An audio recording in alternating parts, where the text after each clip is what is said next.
पिछले video lecture में हमने पढ़ा था स्टैटिक मेथड डेकोरेटर्स। जब हम क्लासेस एंड ऑब्जेक्ट्स करते हैं तो हमें क्लास के साथ ऑब्जेक्ट इंस्टांस को यूज करना पड़ता है।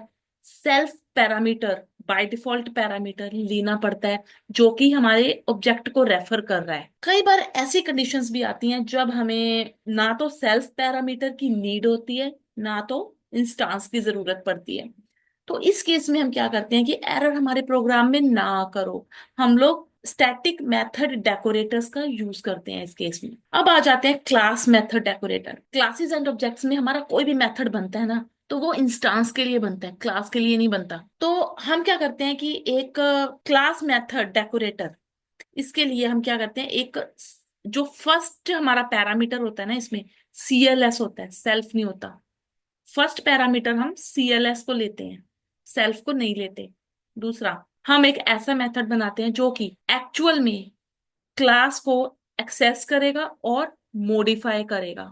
तो सीखते हैं class method decorators with the help of practical examples, ताकि आपको और ज्यादा क्लैरिटी हो जाए। Hello friends, welcome to my channel crack IT with Anu. Class method decorator और at the rate class method भी बोलते हैं उसको। तो ये क्या है? Class method decorator is a method that works with class itself, not with specific object of the class. तो ये क्या करेगा? क्लास के साथ वर्क करता है और ऑब्जेक्ट्स के साथ काम नहीं करता है। तो इसमें क्या होता है कि class method take the class itself as the first argument, usually named CLS। तो फर्स्ट जो डिफरेंस है इंस्टांस में और क्लास में क्या है, क्लास मेथड में, कि ये जो फर्स्ट आर्ग्यूमेंट है ना, जैसे नॉर्मली क्या होता है, ज्यादातर हम प्रोग्राम्स करते हैं तो self as a first parameter use करते हैं। तो यहाँ पे क्या होता है, क्लास मेथड में CLS को यूज करते हैं first parameter. You can call the class method directly on the class itself but not necessary on an object. तो पहले मैं आपको प्रैक्टिकली एग्जांपल के साथ ही समझाती हूँ ताकि आपको ज्यादा क्लैरिटी हो जाए। मैंने VS कोड ओपन किया, क्लास मेथड डॉट py। तो अब इसमें मैंने सबसे पहले एक क्लास बनाई यूनिवर्सिटी नाम की, यूनिवर्सिटी नाम की एक क्लास बना ली। उसमें मैं एक क्लास एट्रीब्यूट रख रही हूँ, यूनिवर्सिटी नेम। यूनिवर्सिटी नेम, मैंने एक यूनिवर्सिटी नेम दे दिया, टेक यूनिवर्सिटी। टेक यूनिवर्सिटी मैंने एक यूनिवर्सिटी नेम दे दिया। ठीक है, अब ये क्या है, हमारा क्लास एट्रीब्यूट है। अब मैंने एक मेथड लिया, डेफ डिटेल्स। तो मैं एक सिर्फ ओनली स्टूडेंट नेम ही लूंगी इसमें, सेल्फ। मैंने एक मेथड ले लिया, डिटेल्स नाम का मेथड ले लिया। इसमें मैं प्रिंट करवा रही हूँ, प्रिंट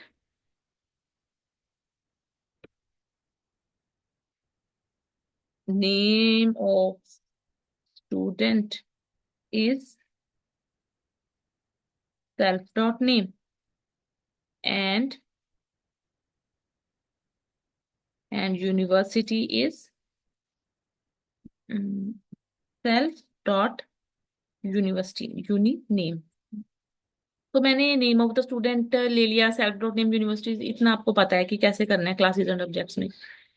नेक्स्ट मैं अब एक मेथड ले रही हूँ जो कि क्या करेगा, एक ये जो यूनिवर्सिटी है ना, यूनिवर्सिटी का नाम टेक यूनिवर्सिटी, इसका नाम मॉडिफाई करने के लिए, चेंज करने के लिए मैं एक मेथड बना रही हूँ। तो मैंने यहाँ पे बनाया चेंज यूनिवर्सिटी, चेंज यूनिवर्सिटी। और यहाँ पे मैंने दे दिया एक आर्ग्यूमेंट CLS दे देती हूँ, CLS comma new, new new university name.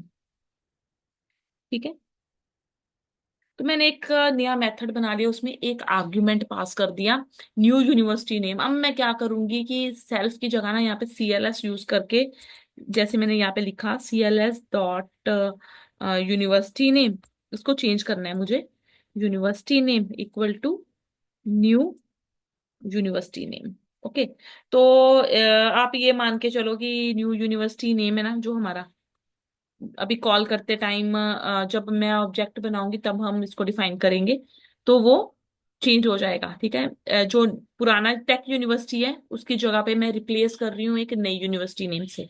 तो इसलिए मैंने एक मेथड बनाया। चलो इसको भी यहीं पे छोड़ देते हैं। तो मैंने अब सबसे पहले यहाँ पे बनाया, ऑब्जेक्ट बनाया OBJ one equal to, object बना लिया मैंने, यहाँ पे object name equal to class name, ये आपको पता है इतना, object name equal to class name, ठीक है। फिर लिख दिया OBJ one dot name equal to, कुछ भी लिख सकते हैं, राहुल, ठीक है। नेम दे दिया मैंने। दूसरा क्या है हमारा, यूनिवर्सिटी नेम है। तो अभी यूनिवर्सिटी नेम तो ऊपर से हमें क्लास एट्रीब्यूट है ना, तो ऊपर से फेच कर लेगा। तो मैं पहले यहाँ पे करती हूँ OBJ1 dot details, dot details करते हैं, ठीक है। इसको रन करवाते हैं, कॉल करवा दिया फंक्शन को। तो अब इसको रन करके देखते हैं।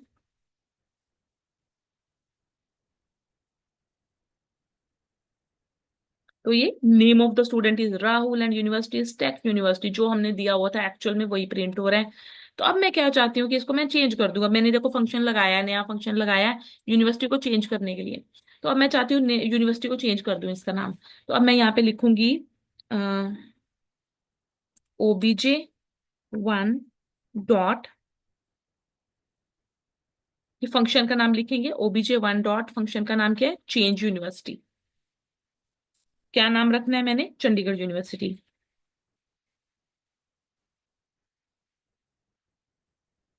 मैंने यूनिवर्सिटी का नाम चेंज कर दिया, ये फंक्शन है object one dot function method name, bracket में लिख दिया चंडीगढ़ यूनिवर्सिटी, जो नाम मैंने चेंज करवाना है उसका नाम लिख दिया।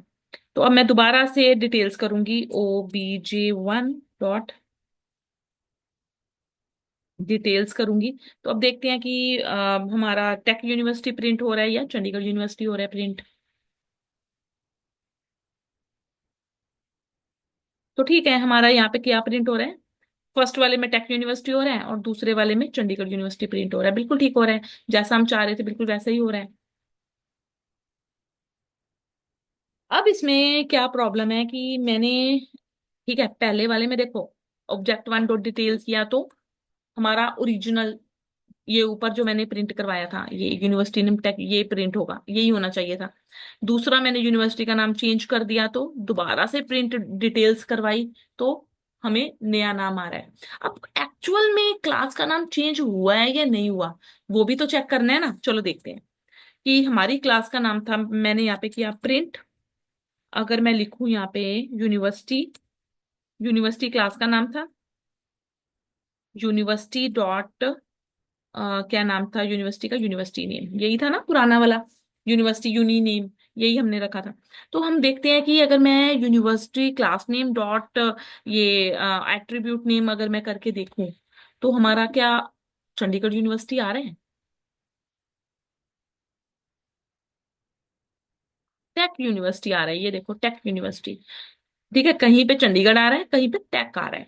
तो इसका मतलब ये है कि एक्चुअल में हमारा क्लास जो नेम है ना वो चेंज नहीं हुआ है, क्लास वेरिएबल जो है वो हमारा एक्चुअल में चेंजेस नहीं आया, मॉडिफाई नहीं हुआ है। ठीक है, बस यहीं पे चेंज हुआ है बिकॉज यहाँ पे हमने सीधा सीधा फॉर्मूला लगा दिया कि चेंज यूनिवर्सिटी चंडीगढ़ यूनिवर्सिटी कर दो और डिटेल्स को प्रिंट करें, यहाँ पे चेंज हो गया। बट एक्चुअल में हमने ये देखा कि university name dot attribute name हमने यूनिवर्सिटी नेम करके देखा तो हमें शो नहीं हुआ, हमें हमारा नाम चेंज नहीं हुआ। तो इसका क्या मतलब हुआ कि ये जो CLS है ना, क्लास का जो फर्स्ट पैरामीटर है, ओके, क्लास मेथड का फर्स्ट पैरामीटर, इसको एज एन ऑब्जेक्टिव ट्रीट कर रहा है। मतलब कि जैसे हम लोग सेल्फ लेते थे ना, सेल्फ, सेल्फ डॉट दिस, तो ये सेल्फ की तरह ही ले रहा है इसको, इंस्टांस वेरिएबल ही ले रहा है ये। ठीक है, ये क्लास वेरिएबल ले ही नहीं रहा। तो अगर हम चाहते हैं कि एक्चुअल में क्लास में चेंज आ जाए, परमानेंट चेंज आ जाए, ये जो हमारा क्लास है ऊपर यूनिवर्सिटी नेम, अगर हमने कोई फंक्शन ऐसा लगाया है जो कि मॉडिफाई कर रहा है, उस क्लास का नाम ही चेंज कर रहा है और एक्चुअल में उसमें चेंज आना चाहिए, ये नहीं कि आप यहाँ पे प्रिंट करो तो फिर से पुराने वाला नाम आ जाए। ठीक है, इसके लिए आप क्या करोगे, यहाँ पे लगाओगे @ क्लास मेथड। अब CLS का असल में मतलब है, जब आपने @ क्लास मेथड लगा दिया ना, अब इसका मतलब है ये हमारा क्लास का फर्स्ट पैरामीटर माना जाएगा, नहीं तो ये एज अ ऑब्जेक्टिव ट्रीट हो पा रहा था। तो अब ये क्या है हमारा क्लास का फर्स्ट पैरामीटर। तो मैंने ऊपर लिख दिया @class मेथड। तो अब इसको रन करके देखते हैं दोबारा से। तो अब देखो यहाँ पे एक्चुअल में चेंज हो गया चंडीगढ़ यूनिवर्सिटी। तो यही काम है हमारा क्लास मेथड डेकोरेटर का, कि जो चेंजेस हम रिफ्लेक्ट करना चाहते हैं, जो चेंजेस हम एक्चुअल क्लास में चाहते हैं, तो वो क्लास मेथड डेकोरेटर की हेल्प से हम कर सकते हैं। इसमें इंस्टांस का रोल नहीं रहता है। आई होप आज का वीडियो लेक्चर आपको समझ में आ गया होगा। अगर नहीं समझ में आया, थोड़ा सा कॉम्प्लिकेटेड लगा आपको, तो प्लीज मेरी वीडियो दोबारा से देखिए, ताकि आपको और ज्यादा क्लैरिटी हो जाए। अगर आपने अभी तक मेरे चैनल को सब्सक्राइब नहीं किया तो प्लीज लाइक कीजिए, सब्सक्राइब कीजिए। Thank you.